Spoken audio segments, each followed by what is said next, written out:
Hi friends, Lynn McGonagill here, founder and teaching channel of the Lightworkers Healing Method. We have an overarching assignment to come to Washington D.C. and hold a pillar for peace, open up a portal for higher dimension beings to flow through, for angels to flow through, and to do it as close to the White House as possible. Now, we teach angelically guided, multidimensional energy healing for soul purpose. Teaching this opens up the biggest portal that we have as yet discovered from the higher dimensions. And so we're doing a demonstration of angelically guided multidimensional energy healing for soul purpose here in front of the White House. And in this healing art, we form an effective intention by taking a physical symptom and realizing that a physical symptom indicates in some way a misalignment with the soul plan.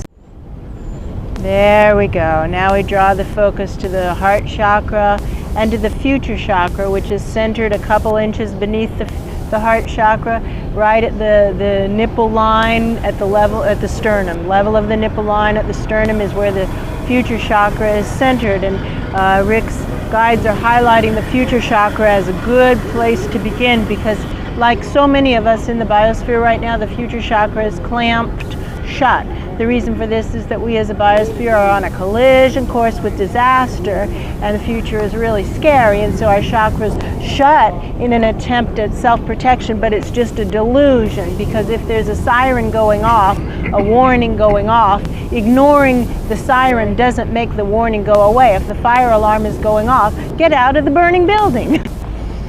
Well, first let's just continue. We swish the energy top to bottom and bottom to top once more, drawing the focus to the intersection of future chakra and vertical channels, letting it build a critical mass of love, and instantly it expands into a huge bubble of light and love, creating safe, sacred, private, healing, growing space for us to do our work in today.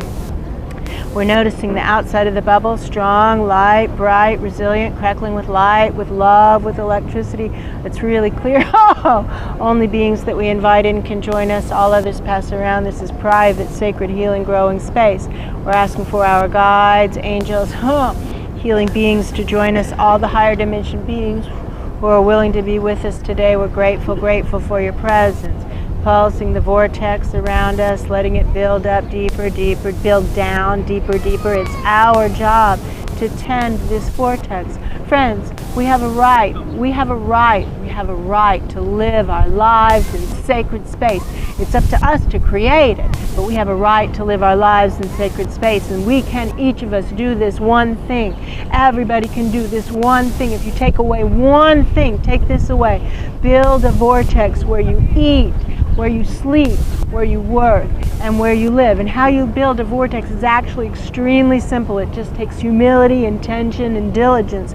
You actually physically sweep a physical floor in a counterclock with a physical broom in a counterclockwise circle. The reason you sweep a physical floor with a physical broom, putting physical action into it, is to make it real. When we just do it with our hands, waving our hands in an airy-fairy way, we don't even draw our focus to the floor. Whereas when we're using a broom and we intend to actually do it for real, we notice what parts of the floor we've swept and what we haven't swept, and we're actually connecting with the floor with our broom. We can feel the vibration of the floor coming up through the broom to our hands.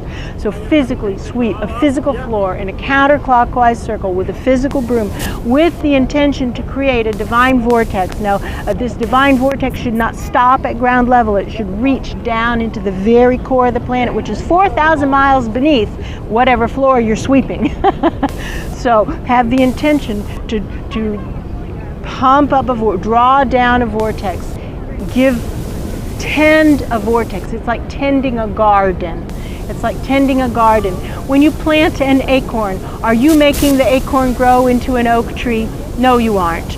But if you tend the soil, you water the soil, you fertilize the soil, you weed the soil, that acorn will grow into an oak tree. And so our work is to tend this baby vortex of an acorn is the metaphor, until it grows into something really big and powerful like an oak tree. So counterclockwise sweeping of the floor in a circle with humility, many times a day. If you're actually doing this for real, not for pretend, you'll do it more than once a day. If you want to do it once a day, it's better than nothing. If you do it once every other day, it isn't really much better than nothing. Really, once a day to get some momentum. And now tornadoes suck things up. We're building a vortex, like a white tornado that sucks things up. It takes away everything that's being released the moment it's being released, leaving us continually in clear, sacred space.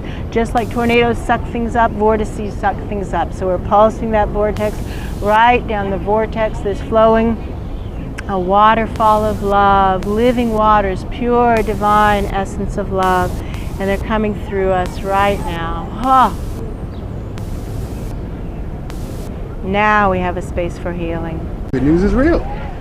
You know what good news is? God loves us. And the bad news is thank goodness. And the bad news is we're creating a disaster for ourselves here in the world, and that we need a divine intervention. Humans haven't done such a good job with the world. Humans have done a really bad job with the world. So we just invite you to go back to your community and invite them to consider that we might be talking about something that's imminent, not something that's going to happen at some hypothetical future time, but like now. And wake up now. You might be interested. And why it's so important to put that first in our life. Friends, does anything matter more than your relationship with your own soul? Nothing matters more.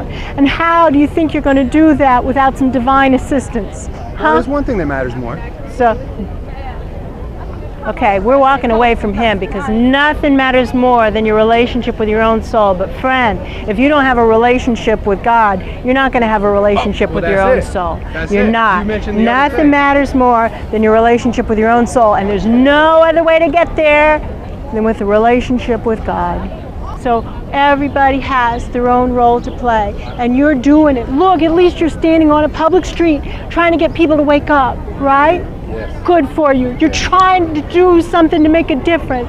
She thinks I'm crazy. She does. She does. And it's okay. It's okay. So good for you. So when we walked up, we knew that you were the one to talk to, okay? You can do it.